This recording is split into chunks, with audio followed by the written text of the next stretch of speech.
Hoy vamos a ir a otra de estas falsas enseñanzas en el cristianismo y en el judaísmo. Hoy vamos a excavar en otra gran mentira del enemigo, una falsa enseñanza. Hoy vamos a hablar sobre la herejía del gnosticismo con respecto a la negación de la encarnación de Yeshua. La negación de la encarnación de Yeshua. Esto es otra herejía del gnosticismo.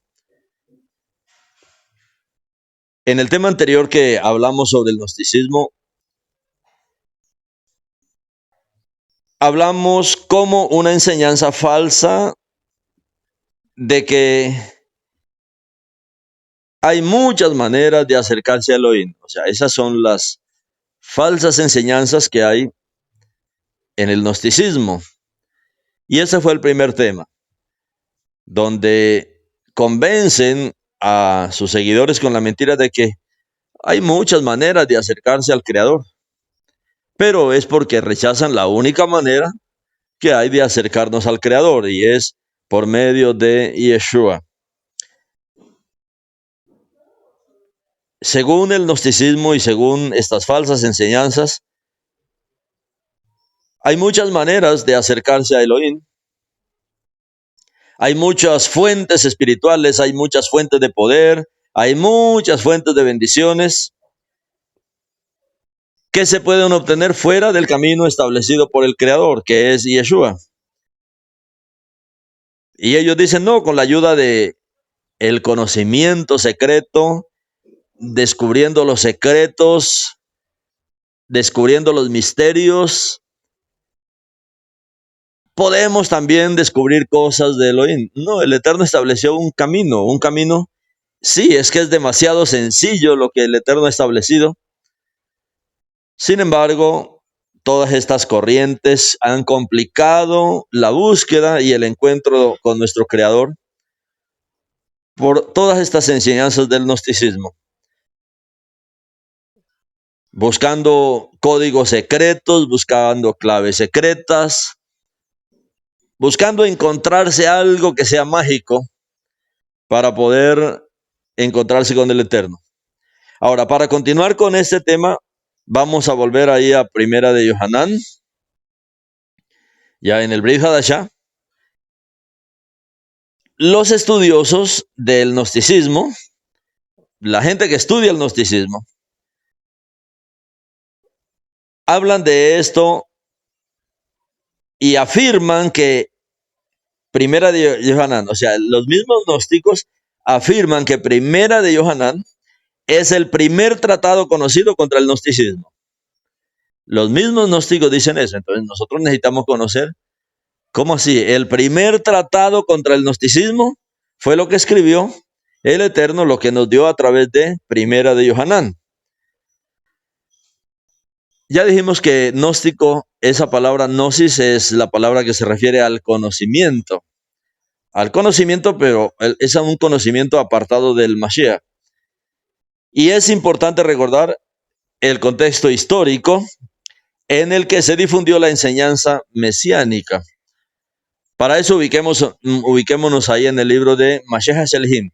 Todo el libro de Hechos nos revela el ambiente en el cual se difundió la enseñanza del Mashiach por los emisarios de Yeshua.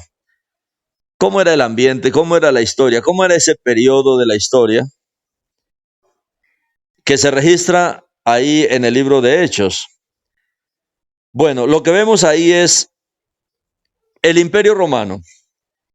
El Imperio Romano había aplastado todos los restos del imperio de Alejandro Magno. Cuando el Imperio Romano vence al imperio de Alejandro Magno, hereda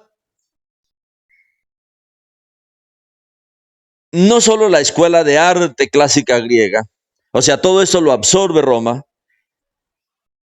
el arte griego, sino que también hereda la religión griega. Estamos hablando de Roma.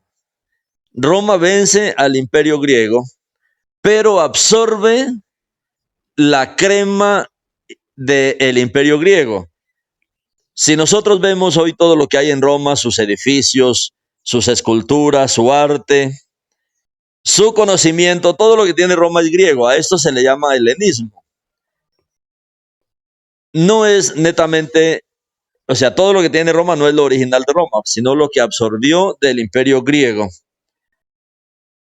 Absorbe muchas escuelas culturales, muchas escuelas de pensamiento. Los grandes pensadores, entre comillas, los grandes pensadores de la historia son griegos, pero el conocimiento de ellos lo absorbió Roma, especialmente la religión. Roma está plagada de la religión griega. Por eso se conoce la religión greco-romana. Greco-romana. Roma era un imperio político, pero cuando Roma dominó, cuando destruyó el imperio de Alejandro Magno, hereda todo lo de Roma. Y en eso hereda la religión. Ahora, el mundo romano del siglo I, nosotros lo alcanzamos a ver, por ejemplo, en los tiempos del Mashiach, pero el mundo romano estaba lleno de ideas, estaba lleno de escuelas, estaba lleno de ideologías, estaba lleno de escuelas de pensamiento, estaban heredando, cogiendo, tomando todas estas escuelas de pensamiento griego. Y cuando nosotros vemos ahí en el libro de Mashiach Shalhim, de Hechos de los Emisarios, conocido como Hechos, vemos a Shaul, hablando de el Sheliach Shaul, discutiendo con filósofos romanos, porque ese era el ambiente. Y Shaul lo vemos discutiendo con filósofos romanos y Shaul presentando a Yeshua a filósofos, a pensadores romanos que habían heredado toda esta escuela griega. O sea, ya en el siglo I, hablando de la época de los emisarios, algunos grupos de creyentes del nuevo pacto fueron influenciados por las escuelas filosóficas griegas y romanas. Una de las cosas que siempre ha rechazado el judaísmo es el helenismo. O sea, tratar de no mezclar las cosas hebreas con las cosas griegas, o la palabra hebrea con las cosas griegas. Por eso ellos rechazan cualquier cosa de tipo griego, aunque fueron muchos pensamientos absorbidos por el mismo judaísmo. Entonces, cuando nosotros vemos todo este trasfondo que vemos ahí en el primer siglo, la lucha que había por llevar la revelación de Yeshua, por llevar la presencia de Yeshua, la estaba llevando en una guerra cultural donde se hablaba de todo y se absorbía de todo. Y como Roma era el imperio que estaba tomando fuerza, estaba absorbiendo todo. Como vimos, no solamente la religión, la idolatría. Roma está absorbiendo las escuelas de pensamiento. Y en medio de toda esa confusión del árbol del conocimiento, también están los emisarios presentando a Yeshua. Y para algunos que creían en Yeshua, la espiritualidad bíblica parecía muy primitiva, parecía estrecha, parecía muy simple. Ese es el camino. Cuando la gente estaba totalmente inmersa en la búsqueda de conocimiento, de escuelas de pensamiento, de seguir filósofos, de qué dice este filósofo, qué dice este otro filósofo, qué dicen los griegos. Los griegos eran lo máximo en arte, en cultura, en escuelas de pensamiento, en inventos. Bueno, entonces querían absorber todo eso. Y ahora vienen los emisarios judíos presentando a Yeshua como el camino, como la verdad, como la vida, como el camino de redención. Venían presentando a Yeshua y ellos vienen presentando a Yeshua en medio de toda esta confusión, en medio de toda esta escuela de pensamientos, en medio de toda la idolatría griega, en medio de todo ese panteón de dioses que tiene Grecia, donde tiene dioses para todo. Y ahora en medio vienen los emisarios presentando a Yeshua. Sin embargo, para estas mentes con sed de conocimiento y abiertas a todos los pensamientos griegos que estaban siendo absorbidos por Rema, pues les parecía que esto era muy sencillo, lo que presentaban los emisarios. Les parecía muy primitivo, muy estrecho, muy sencillo. Y esto, mis hermanos, era más cierto para los creyentes paganos en Yeshua. Para los que creían en Yeshua, ahora de las naciones. Por lo tanto, para hacer que la enseñanza mesiánica, la enseñanza de Yeshua, fuera más comprensible y aceptada en los círculos intelectuales y filósofos del Imperio Romano, las ideas y conceptos bíblicos fueron alterados de manera pagana. Le mezclaron estas cosas griegas, estos pensamientos griegos, y se comenzaron a introducir en ellos ideas que no estaban en las Escrituras. De esto ya hablamos algo, lo que hizo Roma cuando desjudaiza las Escrituras. Pero no solamente fue desjudaizar, sino meter la cultura helenística a las Escrituras. Agregar la cultura helenística, agregar esos pensamientos también a las Escrituras. Y por eso cuando hablamos de las Escrituras greco-romanas, no estamos hablando solo que desjudaizaron. Mis hermanos, hay muchos conceptos que cambiaron de acuerdo al pensamiento en el cual estaban siendo educados. Una de las cosas que se infiltró en las Escrituras es el dualismo. El dualismo en las buenas nuevas, dualismo 2. Pero esto es porque ya viene ese pensamiento de estas escuelas filosóficas. El dualismo empezó a impregnar la buena nueva, el Brit Hadashah.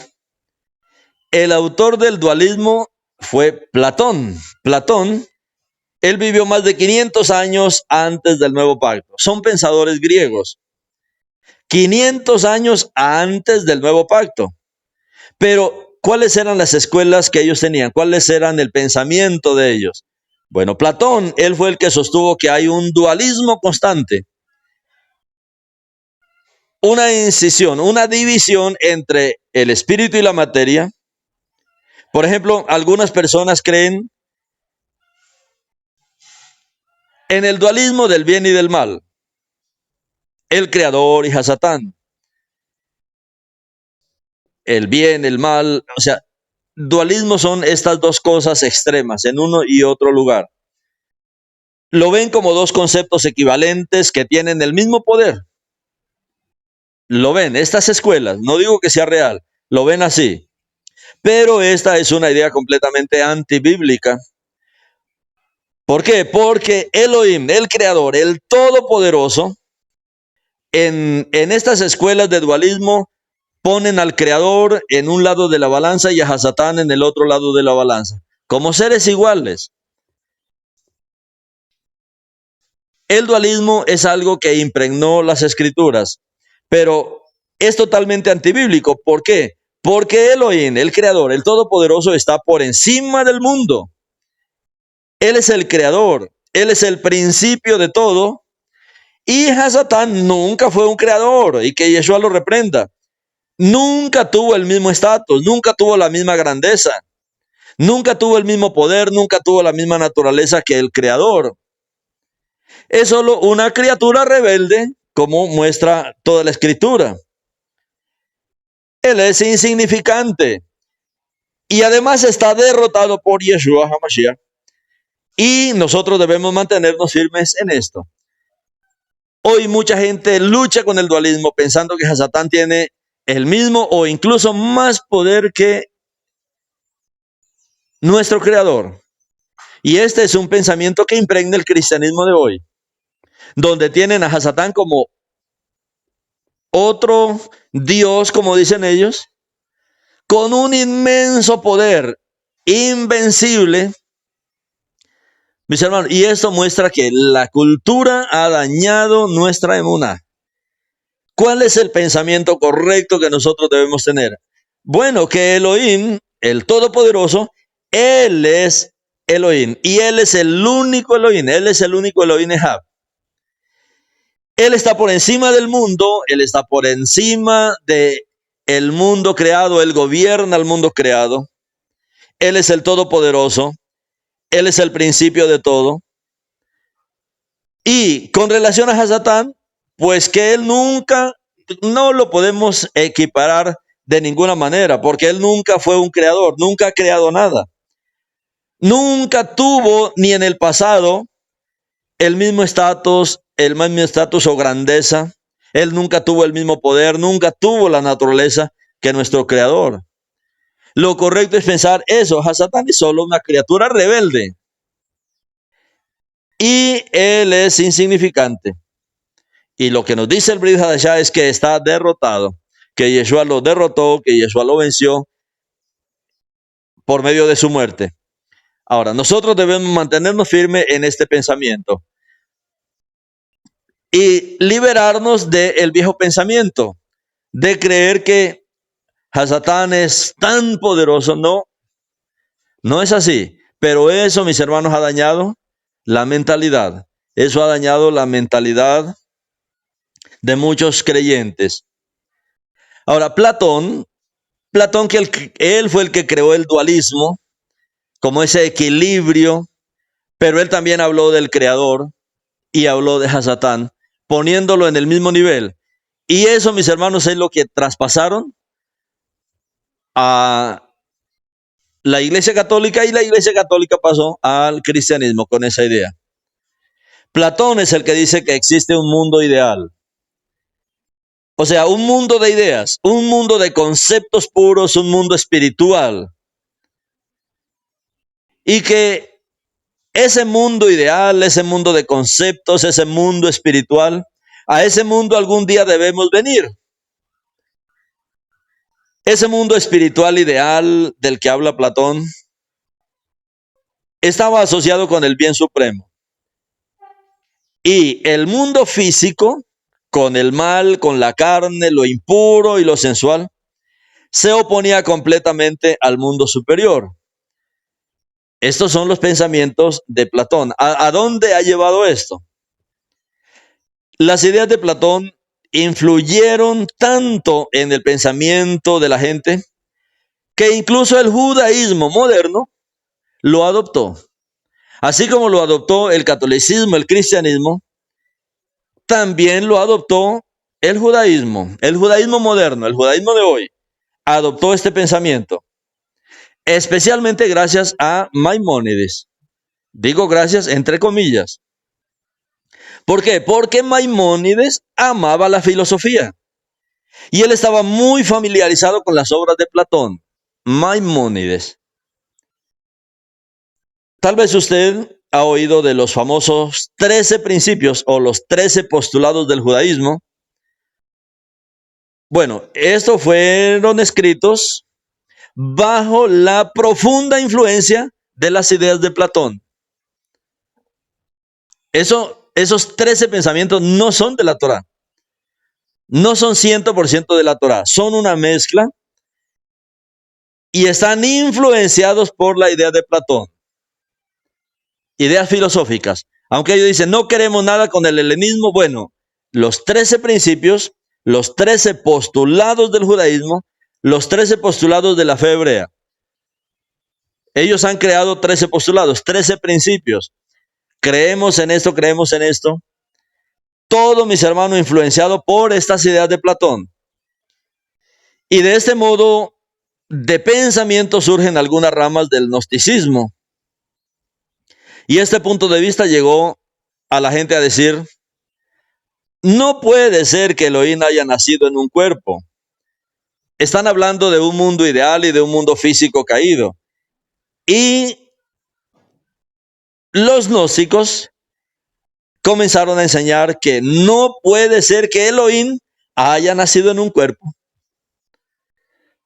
Ese pensamiento es del gnosticismo, pero ese pensamiento viene de Platón. No puede ser, según ellos, que Elohim haya nacido en un cuerpo. Esta es una especie de estupidez incomprensible, dicen ellos. No puede, no cabe en su mente esa revelación. Después de todo, nadie puede venir del mundo espiritual, dicen ellos, superior a este sucio mundo carnal. Lo que Platón dice es que hay un mundo espiritual ideal y que un día nosotros tenemos que ver cómo entrar en ese mundo ideal.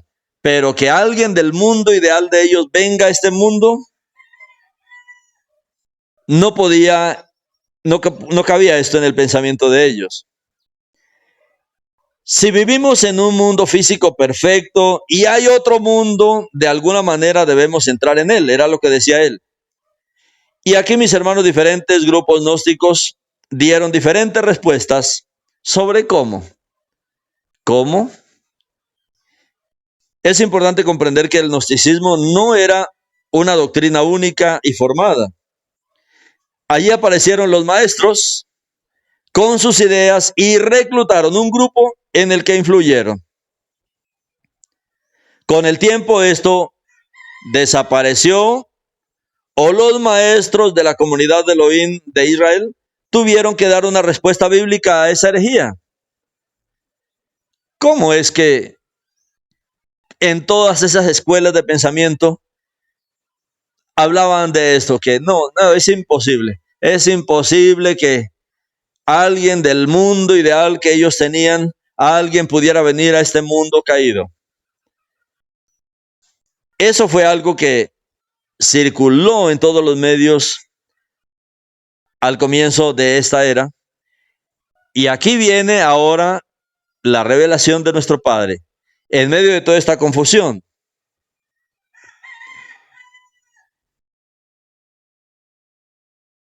Comenzaron a aparecer otros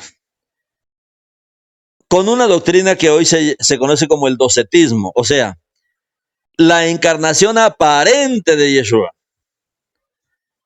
La encarnación aparente no es completamente la encarnación, es solamente una apariencia, es como un acto de teatro, digamos. Eso era lo que ellos planteaban.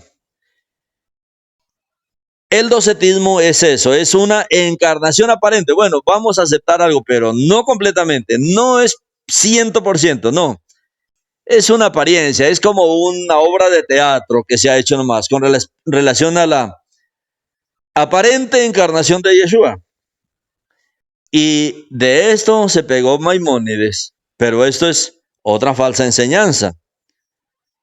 Una manifestación del gnosticismo es esto que se llama como el docetismo. ¿Qué cosa es? El nombre proviene del griego dokeo o doseo y significa parecer. El docetismo, parecer. O sea, este grupo creía que Yeshua no era verdaderamente completamente humano. Mire ahora por donde se fueron ellos. Creía que Yeshua no era verdaderamente completamente humano. Creían en la divinidad. Ellos decían, bueno, el Mashiach es Elohim, él es el creador de ese mundo ideal. Pero para venir a este mundo, entonces, no es verdaderamente y completamente humano. ¿Cómo así? Entonces, ¿qué era según ellos? Porque ellos creían en su divinidad. Digamos, bueno, sí, el Mashiach tiene que ser Elohim, pero entonces en cuanto a la encarnación, esa no es una humanidad, eso no es exactamente algo completamente humano. No creían en la encarnación de él. No creían en la encarnación real, como dice la Escritura. Creían que era una apariencia. Bueno, eso no es una humanidad. Es que eso es algo diferente. No tiene carne. Bueno, tenían todo este tipo de pensamientos. Creían en su divinidad, pero no creían que él, o sea, el Mashiach, como representante del mundo espiritual superior, pudiera descender y estar en un cuerpo físico. Y aquí vale la pena señalar que una de las doctrinas de Maimónides, el punto 3 de los 13 principios del judaísmo.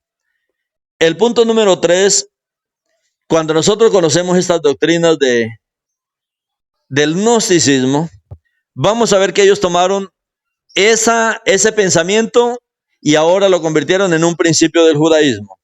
¿Qué es lo que dice el punto 3 del judaísmo?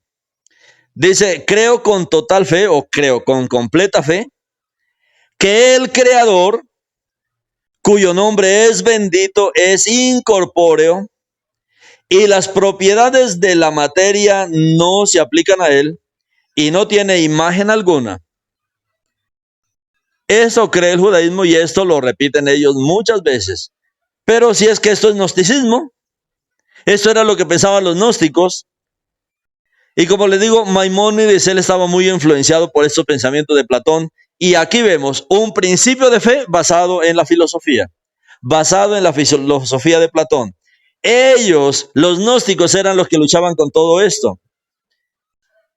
No, es imposible que el creador del universo se encarne.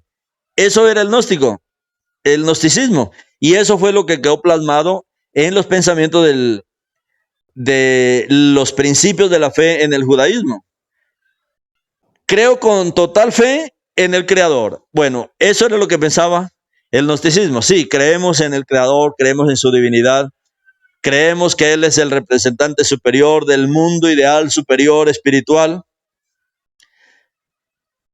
Pero en cuanto a la encarnación, no era completamente la encarnación. Eso era lo que pensaban los gnósticos. Eso es lo que quedó registrado en los 13 puntos. Pero es incorpóreo. O sea, no puede tener un cuerpo. Y entonces el cuerpo que tuvo, bueno, no era completamente un cuerpo. Eso es lo que dicen.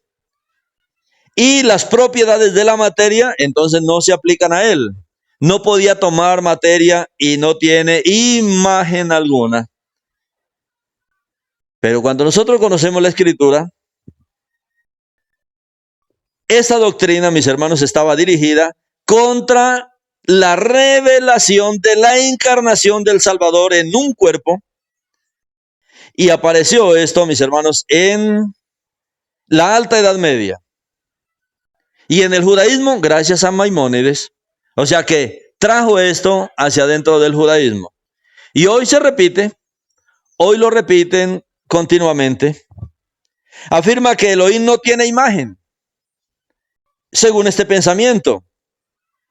Ahora, esto nomás contradice la Torá. Contradice la Torá, ¿por qué? Porque cuando nosotros leemos la Torá, afirma que Elohim sí tiene imagen. En el libro de Bereshit dice que Elohim creó al hombre a su imagen. O sea, ¿cómo iba a crear al hombre a su imagen si él no tiene imagen? Entonces estos pensamientos no son de la Torá. Porque la Torá sí dice que Elohim creó al hombre a su imagen. O sea que Elohim tiene imagen. Y este pensamiento filosófico dice que Elohim no tiene imagen, no tiene cuerpo. Lo mismo el judaísmo dice que Elohim es incorpóreo, no tiene cuerpo, no tiene imagen. Pero la Torá me dice que sí. Y yo le creo a la Torá, que es la palabra revelada del Eterno. Ahora, esta doctrina dice que Elohim no tiene interacción con la materia, que no se puede unir a la materia. Y Maimónides lo utilizó para desvincular a su rebaño judío, a su escuela, de la revelación de que Elohim se encarnó. Eso es lo que se había revelado en toda la Torá. El pensamiento de esta encarnación de Elohim mismo. Si nosotros creemos en un ser todopoderoso, si creemos que nuestro Elohim es el todopoderoso, como significa la misma palabra Elohim, bueno, no debería en ninguno de nosotros tener ningún problema con la encarnación. Si Él puede hacer todo, si es el todopoderoso, ¿cómo no se va a poder encarnar? Si puede hacer todo, ¿cómo es que no puede encarnarse? Si Él no puede encarnarse, entonces no es el Todopoderoso. Bueno, si algo se encarnó, pero no, entonces no es el Todopoderoso. Cuando se habla del Todopoderoso, ese término es bastante amplio. Los docetas gnósticos no creían que esto fuera posible. Los primeros que pensaron en esto fueron los mismos gnósticos. No, imposible, no puede, no, que el creador, el representante del mundo superior se haga carne, no, esto es imposible. Estos eran pensamientos gnósticos. ¿Por qué? Porque creían que la materia era mala e inmunda. Y esta idea es completamente contraria a las escrituras. Cuando nosotros hablamos de carne, sabemos que en hebreo la palabra es basar, en griego es la palabra sar. La palabra carne es un concepto multivalor, o sea, tiene muchos significados. Significa tanto el cuerpo físico como el principio pecaminoso. Sabemos que el Eterno creó al hombre, como dice aquí, Él creó al hombre a su imagen y semejanza. O sea, cuando nuestro Padre creó, Él no creó el pecado, Él no creó lo malo, Él creó un cuerpo, ese cuerpo de Adán, conforme a su imagen y conforme a nuestra semejanza.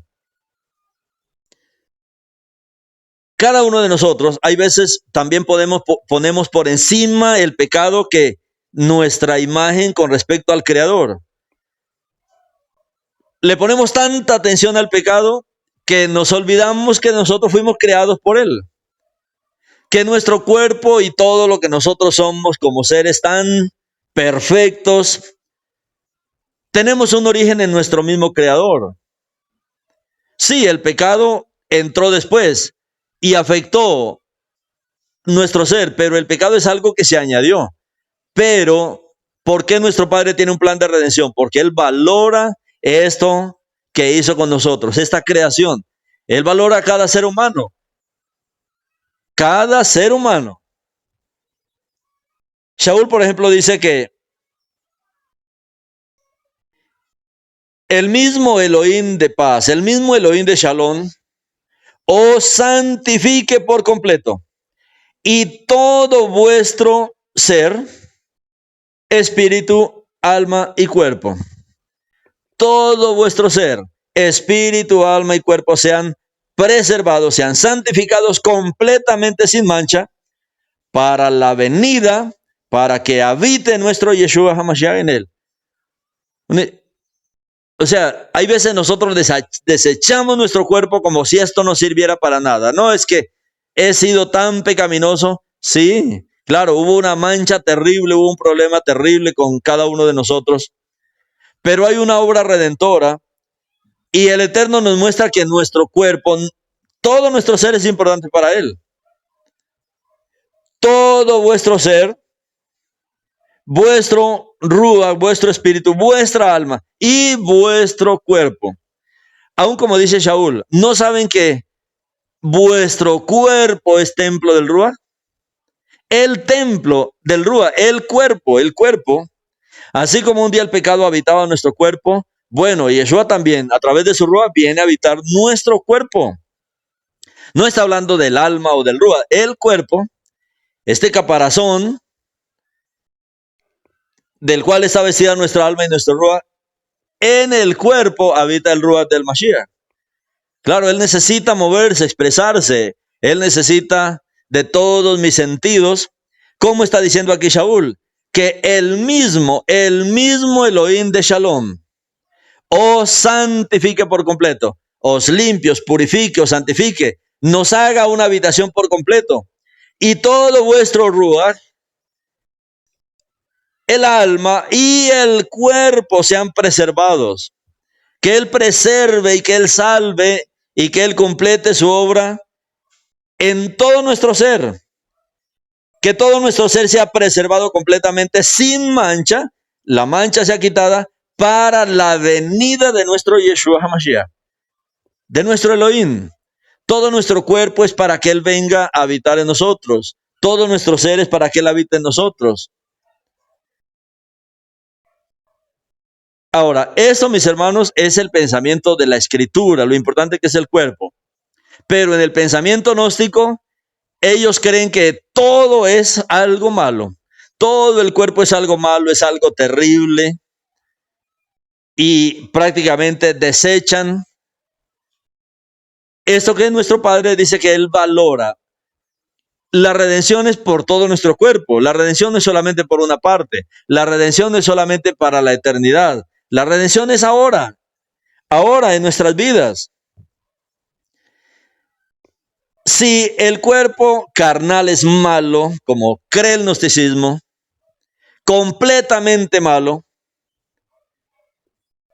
y todo lo que desea es malo y terrible, y la gente intentaba impresionar al mundo espiritual, ellos tenían el concepto de que no, es terrible, el cuerpo es terrible, el ser humano es terrible. ¿Cómo impresionaban al mundo espiritual? Renunciando a todo lo que de alguna manera pudiera traer placer y alegría. Y ese intento humano de santificarse, de purificarse, creó una cantidad de corrientes, como los ermitaños que se separan de todo y se van lejos, que el mundo no pueda tocarles, pero el problema es que sí, hay algo que va en ellos, el pecado, pero el gnosticismo crea este intento humano de santificarse, de purificarse. Bueno, no del pecado, sino de todo lo que es terrenal, de todo lo que es carnal, lo que ha llevado a prácticas extremas de ascetismo, de abstinencia. Pero no creemos que el mundo material sea malo. Este mundo es del Creador, Él reclama este mundo. Mía es toda la tierra y su plenitud. El problema es que aquí el enemigo estableció un reino a través de la religión, la cultura, a través de la política, pero ese reino el Eterno lo va a retirar y este mundo va a ser también purificado. Elohim es el creador de este mundo. Las cosas malas, las cosas que el enemigo estableció en el mundo, eso es lo malo, pero el mundo es maravilloso, la lluvia es maravillosa, la creación es maravillosa, los animales son maravillosos, toda la creación, nosotros disfrutamos de la creación del Todopoderoso, los bosques, el clima maravilloso que Él nos da, Él es el Rey que rige, este mundo es maravilloso, sí, hay cosas malas sobre el mundo, pero el mundo en sí, claro, fue afectado por el pecado, sigue siendo afectado por el pecado, pero el mundo en sí es maravilloso. Elohim, Él es el creador de este mundo. Ahora, la rebelión de Hasatán, la rebelión del hombre, a través del pecado le trajo destrucción, ha traído daño a este mundo. Pero Yeshua ya vino para ocuparse de eso. Yeshua vino para ocuparse de Hasatán, del mundo, del pecado, hacer una obra de restauración, de redención. Y Yeshua ya apareció para destruir las obras de Hasatán. Y nosotros sabemos que la obra de Hasatán es ese reino que Él ha establecido aquí. La religión. ¿Por qué todavía estamos aquí? A pesar de que hemos estado, mis hermanos, atacados por todo tipo de religiones, ¿cómo es que estamos aquí? Porque Yeshua vive, porque Él es el Elohim viviente y Él es el que está haciendo toda esta obra, así como Él vino para ocuparse de Hasatán y de todo lo que había establecido en esta, que es la creación de nuestro Padre. Esto, mis hermanos, este concepto de que todo es malo, este concepto de el docetismo y de que el hombre puede hacer algo por él mismo, es contrario a la enseñanza de las Escrituras. Otro concepto del gnosticismo es el anomismo. Ese anomismo es la negación de la encarnación de Yeshua, la negación de la encarnación plena de Yeshua, la negación de que el cuerpo de Elohim, o sea, Yeshua es completamente humano, porque ellos creían, no, eso no es completamente humano. Eso más bien se parece como un cuerpo de un ángel, de un malach, pero no humano. Bueno, lo que la palabra contradice es eso, a lo que el gnosticismo apuntaba, la negación de la encarnación plena de Yeshua. Esto, mis hermanos, es una forma de gnosticismo. Decía lo siguiente, esta enseñanza decía lo siguiente, Yeshua es uno de muchos ángeles, un mensajero bondadoso y bueno, y él no pudo ni quiso encarnar en un cuerpo pecaminoso. Imagínense, Yeshua, ellos lo ven así, hablando del pasado, Yeshua en el pasado es uno de los muchos ángeles. Él es un mensajero, o era un mensajero bondadoso y bueno, y él no pudo ni quiso encarnar en un cuerpo pecaminoso. Y esto significa entonces que no hay interacción entre el espíritu del mundo ideal que ellos están planeando y la carne o el mundo físico. No puede haber interacción entre el mundo espiritual y el mundo físico a través de esta doctrina. Por lo tanto, el hecho de que vivas en una carne impura y pecaminosa no afecta de ninguna manera el hecho de que naciste espiritualmente y creas en Yeshua. En sus cabezas se produjo una transformación inversa. O sea, los docetas o los docetistas creían que Yeshua aparentemente se encarnó, aparentemente, y por eso no sufrió en la muerte. No fue un sacrificio por nosotros, según ellos, y vieron la solución al problema de la expiación en la falsa humildad. Y ese grupo creía, y era muy extendido este concepto, creía que el concepto mismo del Mesías, en Roma, el Cristo, es una categoría espiritual que el hombre Yeshua vivía separado, que en el momento en que Yeshua fue sumergido en agua, ellos dicen, en el momento en que Yeshua, o sea, este hombre fue sumergido en el agua, la personalidad del Mesías descendió sobre él. Recuerda que en el pensamiento judío y en el pensamiento de la Torá, cuando se habla del Mesías, se habla de la deidad, se habla de Elohim mismo. El Mesías no es un concepto como lo cree Roma por todos estos conceptos gnósticos. Y fue el concepto que llenó nuestras mentes en el pasado, que cuando se hablaba de el creador, de Elohim, cuando se hablaba del Todopoderoso, era una cosa. Y cuando se hablaba del Mesías era otro. No, en el pensamiento de la Torá es uno. Hablar del Mesías es hablar de Elohim, es hablar de la divinidad. Eso es lo correcto, porque eso es lo que habla la palabra. Si el Mesías es la unción de Adonai, es el ungido de Adonai. Todos estos pensamientos, mis hermanos, son los que han confundido a las personas, pero como dijimos al comienzo, la revelación es algo sencillo. En medio de tantos caminos culturales y de pensamiento que había en el primer siglo, el Eterno estaba presentando un camino sencillo, y es que Él mismo se había encarnado para venir a hacer una redención completa por los hombres. Pero la gente decía, no, pero no puede ser tan sencillo. Y comenzaron a meterse con todas estas escuelas de pensamiento. Ahora, ellos dicen, cuando Yeshua fue al agua, cuando Yeshua hizo la tevilá, ellos dicen que cuando Yeshua fue sumergido, la personalidad del Mesías descendió sobre él. La personalidad del Mesías, la personalidad de Elohim, dicen ellos, descendió sobre el Mesías. Descendió sobre él. Pero justo antes de la muerte, la personalidad del Mesías se apartó de él. Eso es el pensamiento de ellos. Y el hombre Yeshua murió en el madero, pero el Mesías mismo no experimentó esto. Pero esto es lo que está escribiendo Yohanan, en lo que los mismos gnósticos hablan del primer tratado contra el gnosticismo. ¿Qué escribe el Eterno? ¿Qué es lo que revela el Eterno a través de su palabra? En 1 Yohanan 2:22.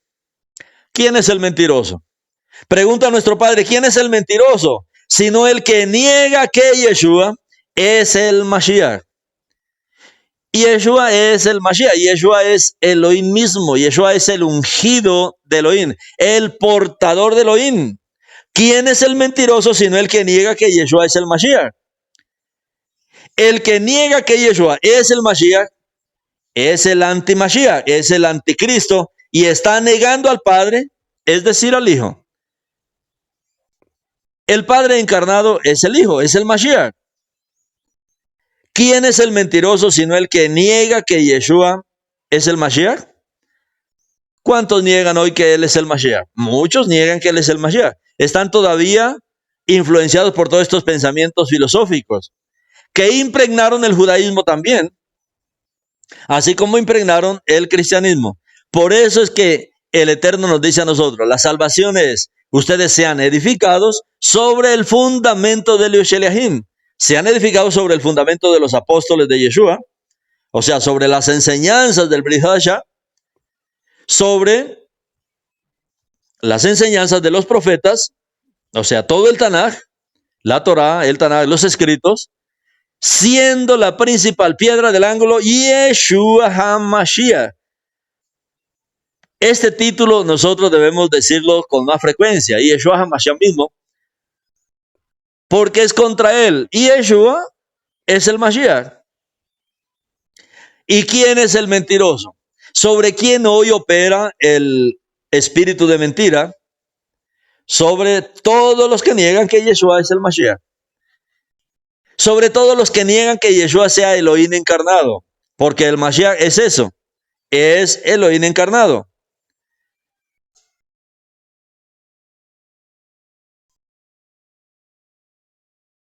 Eso es lo que escribe Yohanan para contrarrestar toda esa cantidad de pensamientos que habían en el gnosticismo.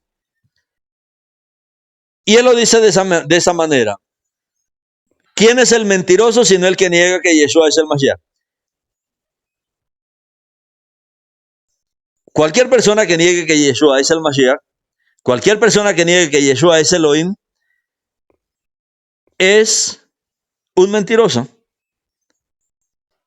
O sea, está poseído de un ruach de mentira, de un ruach de falsedad. En esa época también se creía en la importancia de no insistir en los pecados. O sea, el gnosticismo. Creían que debido a que estamos conectados con este gran espíritu del Mesías y él no se encarnó, o sea, eso es lo que ellos pensaban, entonces no hay interacción entre lo espiritual y lo físico. ¿Cómo liberarnos entonces del pecado? ¿Cómo liberarnos cuando la palabra dice que todo nuestro ser tiene que ser santificado, espíritu, alma y cuerpo, completamente apartado para que el Ruach del Mashiach, para que el Mashiach habite en nosotros, como dice Shaul? Es que la obra de redención tiene que ver con eso, con que nosotros recuperemos la imagen del Creador, que es el Mashiach, y que el Mashiach vive en nosotros y se exprese a través de nosotros. Ellos pensaban que no, él no se encarnó, y entonces no hay interacción entre lo espiritual y lo físico. Entonces el pecador no tiene cómo solucionar su problema. Ahora, dieron origen a otro extremo, algo que se llama anonismo o anarquía. De esto hablamos también al comienzo. Comenzaron a practicar un estilo de vida completamente inmoral. Bueno, si somos pecaminosos, somos terribles y no hay solución y no hay ley, comenzaron a practicar un estilo de vida completamente inmoral. Hoy Roma, mis hermanos, Roma, las élites romanas, es lo peor que hay en la tierra moralmente. Es lo peor. Ellos son totalmente una apariencia, una extensión de toda esta enseñanza gnóstica greco-romana. A ellos no les importa el pecado, viven inmersos dentro de él. Esto comenzó, mis hermanos, desde allá, de ese tiempo. Comenzaron a practicar un estilo de vida completamente inmoral. ¿Por qué? Ellos creían que, bueno, si el Mesías nos salvó ya, Si Elohim los había llamado, si el Creador los había llamado, los había elegido, y ya los había purificado, y ahora vivían una vida supuestamente por lo que ellos creían de un Mesías que no tenía nada que ver con el mundo, que no se relacionó, que hizo como una obra de teatro, trató de hacer la redención, pero cuando vio la muerte huyó de ella. Todas esas enseñanzas surgían en el comienzo de esta gran religión y no ha cambiado, mis hermanos. Todo eso sigue siendo lo mismo hoy dentro de Roma. Entonces ellos creían, bueno, entonces si no hay problema al pecado, si esta salvación, como ellos la creían, del Mesías fue aparente, entonces podían vivir esta vida totalmente sumergida en el pecado. Llevaban un estilo de vida completamente impío y uno por eso ve las historias de papas, de todas estas élites romanas con una historia terrible, la historia de los Nerones, la historia de todos estos líderes al comienzo, una historia inmoral terrible. Bueno, no conocer el plan de redención lo llevó a todo eso. Por supuesto, para alcanzar ese nivel de locura, había que rechazar todas las escrituras.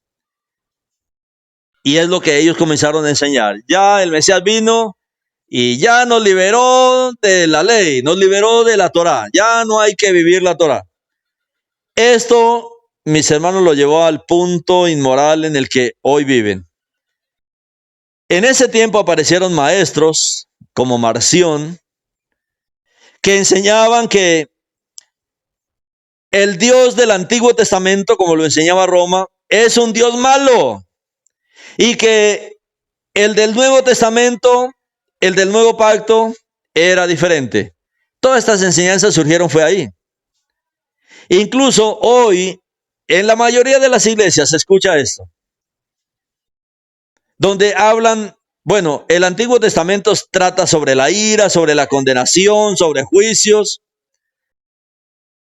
Por supuesto, es la palabra de Elohim, pero no debemos leerla, eso fue para el pasado, eso fue en el tiempo pasado. Hasta allá han llegado todas estas doctrinas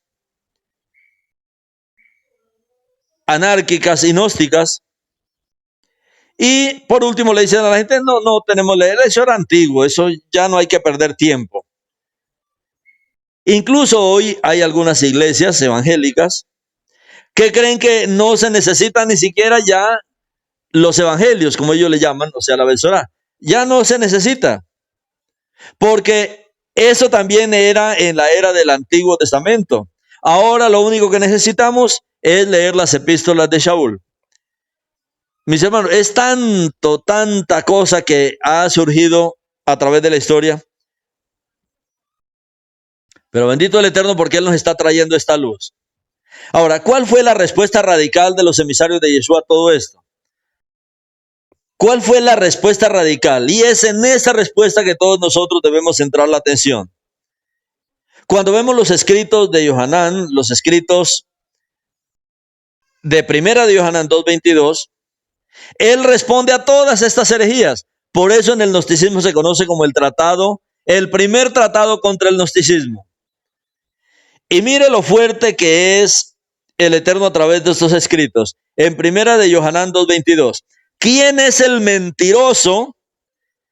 ¿Quién es el mentiroso? ¿Quién es Hasatán? Sabemos que él es el padre de mentira. Pero ¿dónde lo vemos ahora? ¿Quién es el mentiroso? El que niega que Yeshua es el Mashiach. Terrible, ¿cómo así? Todo aquel que niega que Yeshua es el Mashiach. Sí, tal persona es un anti-Mashiach. Como dijo Shaul, es que muchos anti-Mashiach han salido por el mundo. ¿Cuántas veces nos hemos encontrado delante de estos anti-Mashiach? Todo aquel que niega que Yeshua es el Mashiach es un anti-Mashiach. ¿Por qué? Porque está negando al Padre en el Hijo. Está negando que el Padre se haya encarnado.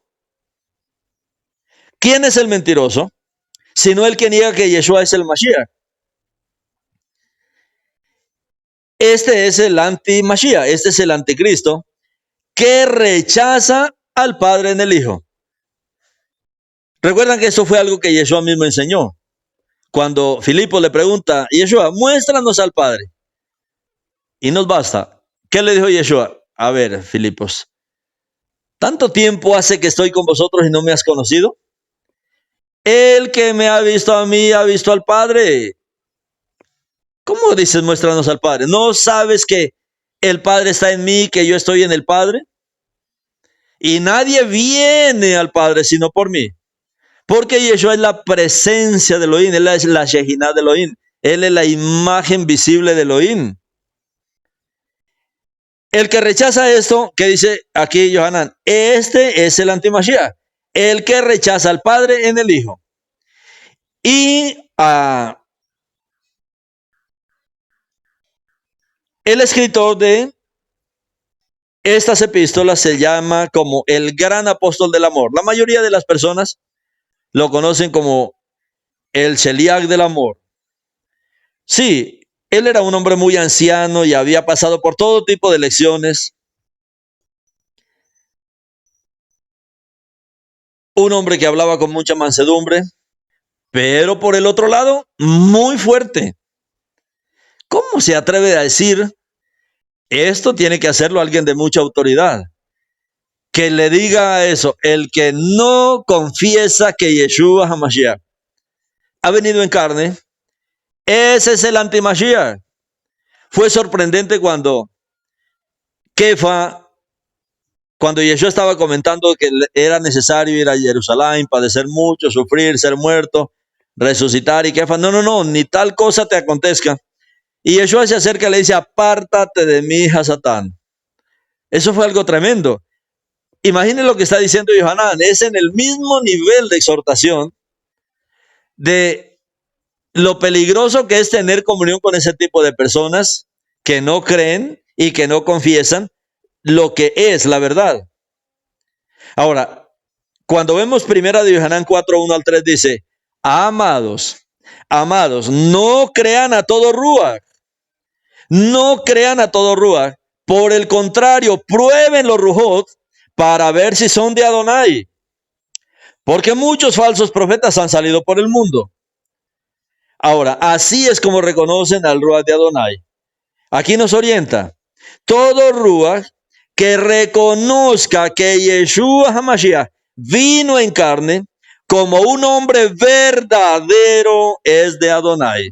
Ahora entendemos entonces por qué él escribió esto. Por todos estos conceptos filosóficos que había. Así es como reconocen el Ruach de Adonai. Todo Ruach que reconozca que Yeshua HaMashiach vino en carne como un hombre verdadero, no como un ángel, no como algo, no como una obra de teatro, no, como un hombre verdadero es de Adonai. Bendito nuestro Padre, mis hermanos, por esta claridad. Y todo Ruach que no reconozca a Yeshua, no es de Adonai. No es. Uy, pero es que sabe Torah y sabe mandamientos y... Mis hermanos, nada tiene que ver con el Ruach de Adonai. Todo Ruach que no reconozca a Yeshua, que no reconozca que Yeshua vino en carne, que Él es un nombre verdadero, que Adonai es un hombre verdadero, que Él se hizo un hombre verdadero, no es de Adonai. De hecho, es el Ruach del antimashiach. Está poseído de un Ruach del antimashiach. Ustedes han oído que vienen. Bueno, ya está aquí ahora en el mundo. Eso estaba desde esos tiempos antiguos, mis hermanos.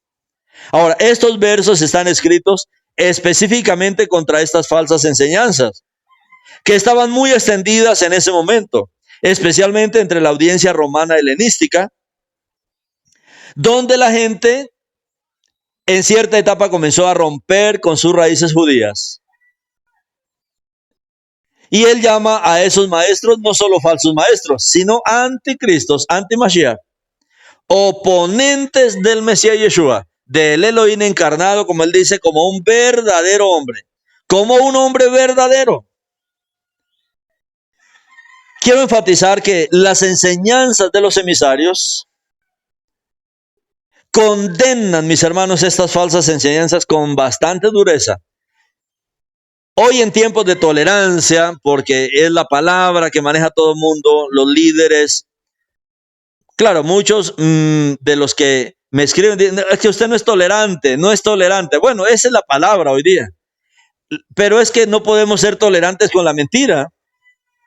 Hoy, mis hermanos, en tiempo de tolerancia, como dicen muchos, es muy raro ver a la gente decir, esto es mentira. No, la gente toma todo como si fuera verdad. No rechaza, no dicen nada contra la mentira. No dicen nada contra el engaño. Este es el espíritu del antimashiach. Cuando usted oye algo y no dice nada contra la mentira que está oyendo, ¿qué dice la palabra? Este es el espíritu del antimashiach. O sea, todos estamos en el mismo campo de batalla y nosotros necesitamos levantarnos contra esto. Y necesitamos aprender a distinguir y aprender esto, mis hermanos. Porque hoy están surgiendo ciertos patrones de esta mentira. Por ejemplo, en la enseñanza de la hipergracia, que todos conocen, o sea, que una vez salvo es salvo para siempre. Y no importa cómo viva, no importa, digamos, no solamente la enseñanza de la hipergracia, sino la práctica, porque muchos, aunque dicen, no, yo no estoy de acuerdo con esa doctrina, pero viven una vida así, una vida en supuesta hipergracia. No, pues peco y me arrepiento y ya, listo, soluciona el problema. No, lo que dice la palabra es que debemos santificar nuestro cuerpo, nuestro rúa, nuestra alma, para que Yeshua habite de manera plena en nosotros. Cuando nosotros preguntamos, ¿qué es lo que significan estos versos? Estos versos que está hablando aquí el Eterno a través de Primera de Yohanan, ¿qué significa? Si usted le pregunta a una persona, amados, no crean a todo Ruach, ¿a qué se está refiriendo Yohanan? Por el contrario, prueben los Rujot para ver si son de Adonai. Si usted le pregunta a uno, a una persona, ¿a qué se refiere esto? Le van a decir, bueno, eso se refiere a enseñanzas, a tradiciones. Mis hermanos, aquí ellos no están hablando de personas. No crean a todo Rúa, no crean a toda persona, no crean a todo maestro. Por el contrario, prueben los Rujot, prueben los maestros para ver si son de Adonai. Porque muchos falsos profetas, entonces son profetas, maestros que se creen profetas. Una persona que dice, no, yo soy profeta, ojo, porque eso es peligroso. Muchos falsos profetas han salido por el mundo. Falsos maestros, falsos roín, falsos profetas, falsos profesores. Y no se refiere solamente a enseñanzas. No sé si usted ha preguntado. A mí me gusta preguntar mucho y cuando a alguien le pregunté hace mucho tiempo a qué se refería eso, lo que me dijo fue que, bueno, eso se refiere a enseñanzas. Pero si aquí no me está diciendo enseñanzas, está hablando de personas, de los que enseñan, de los rujos de las personas que enseñan esto. ¿De qué Ruach está siendo poseída esa persona? ¿Por el Ruach de Elohim o por el Ruach del antimashiach? Hoy hay dos tipos de personas. Y cuando usted oye a esto, el Eterno dice, pruebe los Rujot, si son de Adonai. Pruébelos. ¿Cómo pruebo a una persona? Porque aquí el Eterno me está hablando de personas. Pues así como me está diciendo aquí la palabra. Yo puedo levantarme en medio de su charla y puedo decirle, a ver, perdón maestro, un momentico. ¿Usted confiesa que Yeshua el Mesías es Adonai? No, no, allá no, eso no. Bueno, mis hermanos, yo sé ya con qué persona estoy hablando ahí. Pruebe los espíritus, pruebe los rujot, pruebe las personas. Confiesa a Yeshua como el Mesías, como Adonai. Eso es lo que está diciendo aquí. Usted confiesa que Adonai de verdad se hizo hombre, que Él es un nombre verdadero, prueben los Ruhot si son de Adonai. No, hermano, es que aquí nada de peros. El asunto es responder, sí, yo confieso que Yeshua el Mesías es Adonai. Yo confieso que Él es un hombre verdadero, que Elohim es un hombre verdadero. Es la única manera de derrumbar, mis hermanos, todas estas falsas enseñanzas para que seamos salvaguardados. Este texto no se trata de discernir profecías, se trata de discernir a las personas, de probar a las personas, de que las personas confiesen de verdad desde lo más profundo esta verdad, que Yeshua es el Mashiach y que Él como el Mashiach es Adonai mismo, hombre verdadero 100%. Aquí está hablando de falsos maestros que traen engaño, que traen falsas enseñanzas. Y fueron ellos quienes no pudieron confesar a Yeshua. No pudieron confesarlo. No pudieron confesar que Yeshua vino en carne. No pudieron confesar que Yeshua, como el Mashiach, siendo Elohim mismo, vino como un hombre verdadero. No pudieron entender esto. Esta es una de las doctrinas de los llamados testigos de Jehová hoy día, por ejemplo. Aparte de que es la enseñanza de la mayoría de los grupos judíos, ortodoxos y judíos, también es de muchas doctrinas satánicas como los testigos de Jehová. Ellos no creen que el Mesías resucitó en un cuerpo.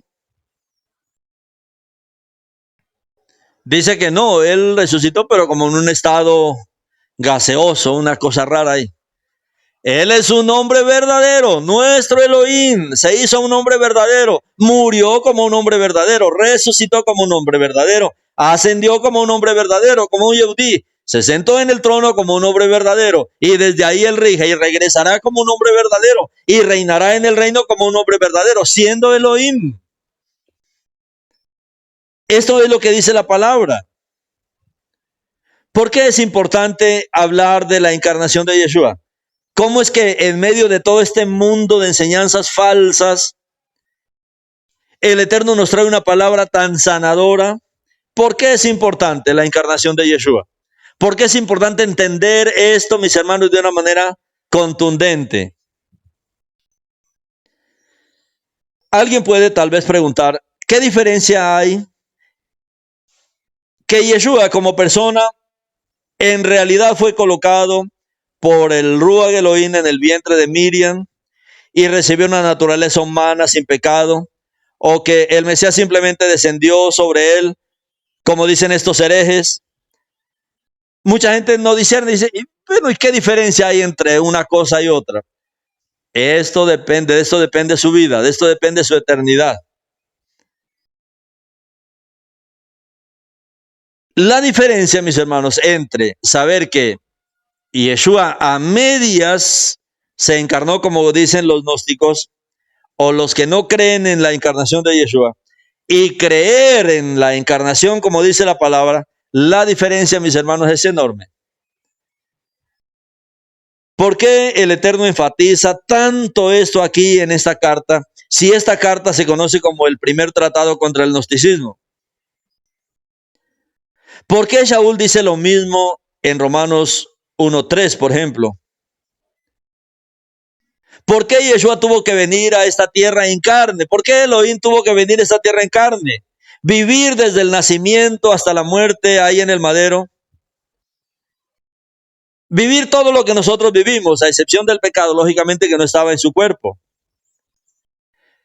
Si rechazamos, mis hermanos, el hecho de que Yeshua vino en carne, como el Ben David, como el rey, si rechazamos esto,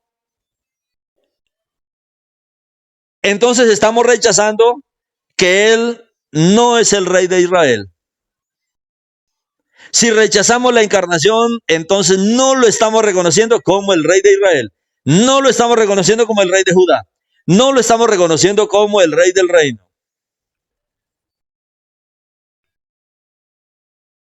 Estamos diciendo que Él no es el rey.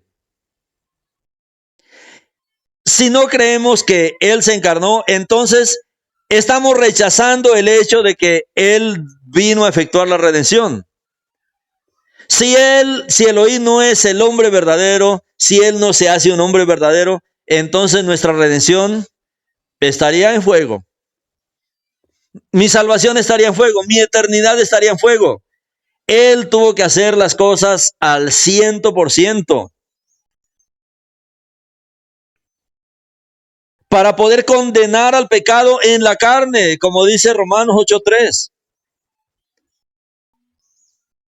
Decir, mis hermanos, que Yeshua HaMashiach no es un hombre verdadero, que el Mashiach no es un hombre verdadero, es un rechazo total de la obra de redentora de Yeshua. Y es lo que quiere el enemigo. Por eso nosotros debemos afianzarnos, como dice aquí el Eterno a través de Primera de Yohanan, que él trata este asunto de el gnosticismo. Creo absolutamente en la encarnación completa de mi Adonai, de mi Elohim, como un hombre verdadero, en la persona de Yeshua. Mis hermanos, esto es tan contundente, esto es tan poderoso, porque ahí me afianzo en la obra completa redentora de Yeshua, en el perdón de mis pecados, en mi eterna salvación, en mi herencia, en mis bendiciones. Es aquí donde he hecho completamente mano de todas las promesas de Elohim. Todas las promesas de Elohim se vuelven reales cuando nos afirmamos en la base de toda la verdad de las Escrituras. Y la más grande verdad de todas las Escrituras es que Adonai Elohim, el creador del universo, se hizo un hombre verdadero a través de Yeshua HaMashiach. Y que ahí Él efectuó la obra completa de redención. Que Yeshua, siendo un Yehudí, Él es la encarnación, Él es un nombre verdadero, Él es Elohim mismo como un hombre verdadero. Esto es lo que está contrarrestando y enseñando el Eterno a través de estas cartas que Él dio para poder contrarrestar el gnosticismo. Y estar en el lado contrario, en no pensarlo 100%, en no ser 100% seguros de esta verdad, en no estar consciente 100% de esta verdad, está rechazando la total obra redentora de Yeshua. En este caso, para usted no hay perdón de pecados, porque solamente Elohim perdona pecados. Y esto lo dice el judaísmo, solo Elohim perdona pecados. Cuando le trajeron a esta mujer adúltera a Yeshua, y Yeshua le dijo, tus pecados te son perdonados. Cuando él perdonó los pecados de tantos pecadores que vinieron a él, muchos lo juzgaron. Solo Elohim perdona pecados. Claro, porque él es Elohim. Él es Elohim encarnado 100%.